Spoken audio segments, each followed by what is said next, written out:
Hello good morning students. देखिए बेटा, अब ये लास्ट आपका आज टॉपिक है 34th इलस्ट्रेशन। अपनी 34th इलस्ट्रेशन में भी सेम एज इट इज़ वही आपकी बैलेंस शीट है, सिर्फ मैं नीचे वाली जो एडिशनल इन्फॉर्मेशन हैं वही आपको करवा देती हूँ। इन्वेस्टमेंट कॉस्टिंग 8000 सोल्ड की है 8500 रुपये में।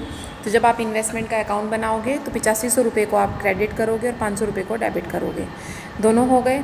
उसके बाद फिर आपकी जो ये बाकी की एंट्री हैं, बाकी की एंट्री आपकी कहाँ पर होंगी? जो आपकी 8500 की सेल है वो आपका सोर्स ऑफ फंड हो जाएगा, ठीक है। और जब आप एडजस्टमेंट ऑफ प्रॉफिट वगैरह का लॉस एंड अकाउंट बनाओगे उसमें आप प्रॉफिट ऑन इन्वेस्टमेंट जो 500 रुपये है उसको आप क्रेडिट कर दोगे। क्लियर है? उसके बाद नेक्स्ट है provision for taxation made during the year 9000 का आपने प्रोविज़न बनाया है, तो एक बार तो इसको डेबिट करो प्रॉफिट एंड लॉस में, ठीक है, वहाँ पर आ गया। और दूसरी तरफ जब आप प्रोविज़न बनाओगे तो दूसरी तरफ कहाँ जाना चाहिए आपका प्रोविज़न? वो आपका प्रोविज़न्स जो है टैक्सेशन अकाउंट में जाएगा, वहाँ पर आप बैलेंस वगैरह लेंगे और उससे फिर जो भी आपका टैक्स वगैरह पे होगा, आपने टैक्स भी पे किया होगा इस टाइम पीरियड में, तो उस टैक्स को पे करने के बाद जो बैलेंस आता है उसको आप statement of profit and loss में शो करोगे, ठीक है। उसके बाद नेक्स्ट है apart from the fixed asset costing 10,000 वो sold in 12,000 the profit was included in statement. 10,000 वाली 12,000 में बेची है फिक्स्ड असेट। जब फिक्स्ड अकाउंट बनाओगे तो सेल जो है 12,000 की आप क्रेडिट कर दोगे, ठीक है। 2,000 का इसका प्रॉफिट है उसको आप स्टेटमेंट में दिखा दोगे, उसी प्रॉफिट को आपने credit side of profit and loss दिखा देना है, ठीक है। उसके बाद नेक्स्ट चलिए dividend paid during the year amounting 40,000 का डिविडेंड दिया है। एक तरफ तो ये adjustment of profit and loss में हो जाएगा, दूसरा ये एप्लीकेशन ऑफ फंड में आ जाएगा।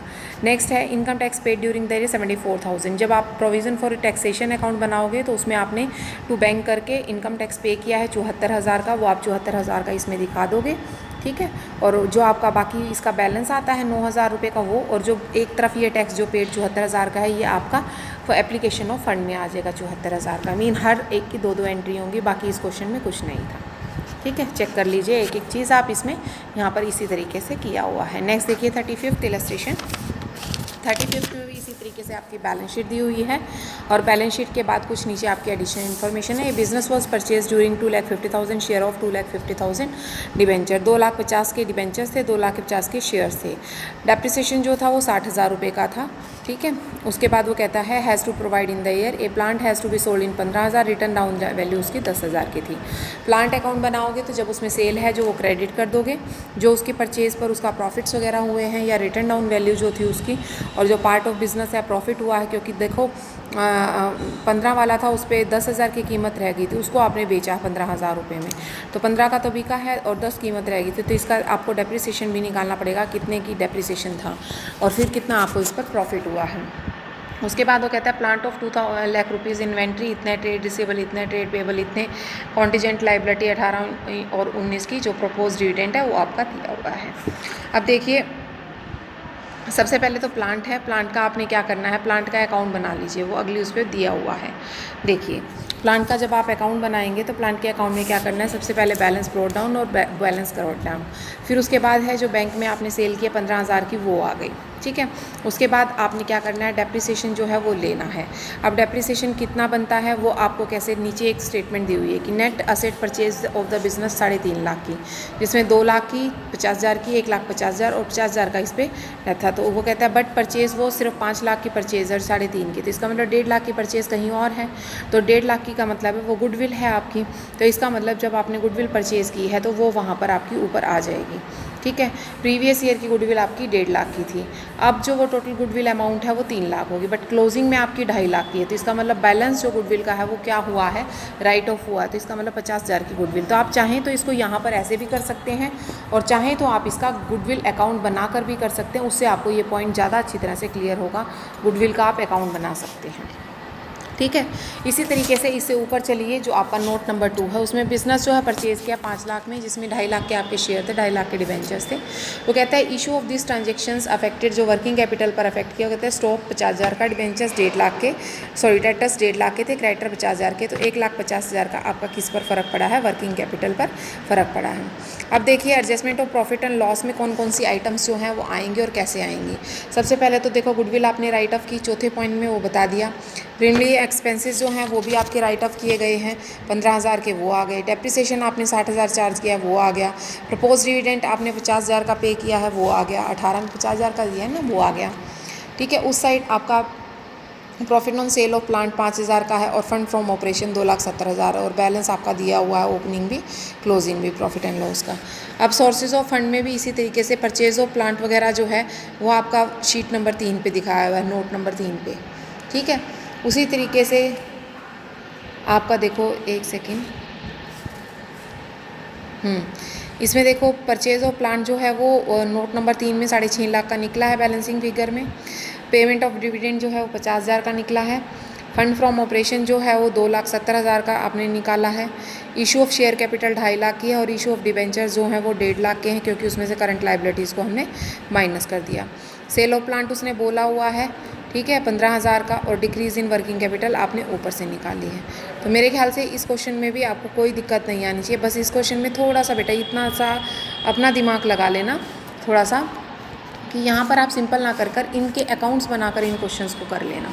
इनके अकाउंट्स बन जाएंगे, गुडविल का अकाउंट बन जाएगा, प्रपोज डिविडेंड का बन जाएगा, तो वो बना के और फिर कर लेना। उससे क्या हो जाएगा, आपका क्वेश्चन ज़्यादा आसान हो जाएगा। उसके बाद इलस्ट्रेशन 36 है बेटा। 36 इलस्ट्रेशन में वो कहता है detail of non current assets on the equity is this. आपकी नॉन करंट शेयर कैपिटल्स है, रिटेन अर्निंग वगैरह है, डिबेंचर्स है, लॉन्ग टर्म इन्वेस्टमेंट वगैरह है। वो कहता है the complete data of balance sheets and income tax for the year ended not available but has to be following information. Increase in working capital during the year 1,54,200 है। Dividend जो है वो 15,000 रुपये है। एंड द गेन ऑफ 5,5200 रुपये on the sale of plant है, has been include in the net income है। The gross value of the plant जो है इंक्रीज जो है 37,200 है और थ्रो द प्लांट इज़ 11,600 और बुक वैल्यू जो है वो 7600 है, ठीक है। और वो कहता है प्लांट अकाउंट क्या है, बैलेंस आपका ब्रॉड डाउन और carry down.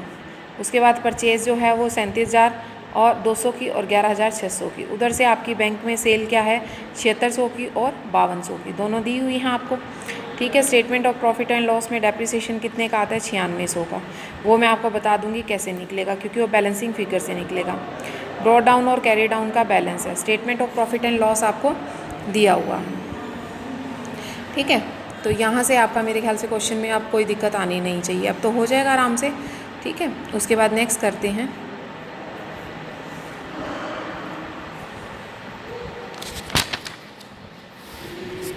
Thirty seventh illustration.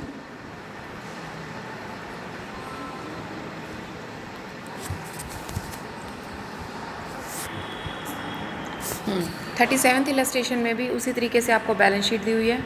During the year 31 dividend जो है 42,000 का पे किया है। अब देखो डिविडेंड कहाँ आएगा, एक बार तो आपके adjustment of profit and loss में आ जाएगा और दूसरा कहाँ आएगा आपका डिविडेंड अगर पेमेंट की है तो आपका एप्लीकेशन में आ जाएगा। दूसरा कहता है assets of the another company was to purchase on consideration of 50,000 payable to the issue of share. 50,000 आपने इशू ऑफ शेयर करके कंसिडरेशन में आपने क्या परचेज़ की है, असेट परचेज़ की है, ठीक है। तो परचेज़ ऑफ जो भी आपने असेट परचेज़ की है कितने की है 50,000 की, वो आप परचेजेस में मीन एप्लीकेशंस ऑफ फंड में दिखा देंगे। लेकिन उससे पहले आपको देखना पड़ेगा कि कहाँ पर क्या चीज़ कैसे परचेज़ की है, क्योंकि वो कहता है there was a land and building 25,000 and inventory 25,000 की, 25,000 की दोनों चीज़ें थी आपके पास, ठीक है। 25,000 की आपके पास लैंड एंड बिल्डिंग थी और 25,000 की आपके पास इन्वेंट्रीज थी। 25,000 की इन्वेंट्री तो ऊपर चली गई, क्योंकि वो तो वहाँ आ जाएगी ना आपके इसमें working schedule of change in working capital में, ठीक है।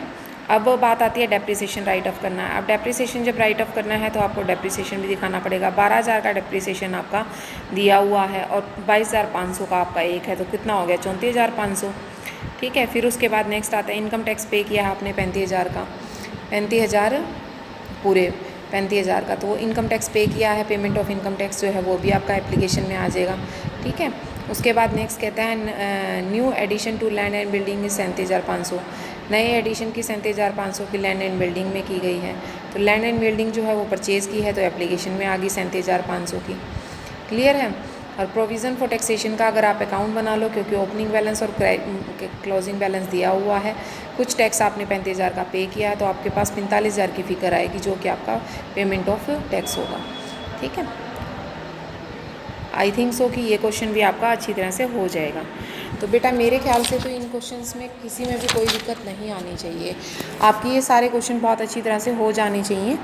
और जहाँ तक मुझे लग रहा है आप अपने क्वेश्चंस कर रहे हैं साथ साथ, अच्छी बात है। अगर नहीं कर पा रहे हैं तो आप अपनी प्रॉब्लम्स को मेरे पास सेंड कर सकते हैं, अदरवाइज़ हम कल नया चैप्टर शुरू कर देंगे। ओके।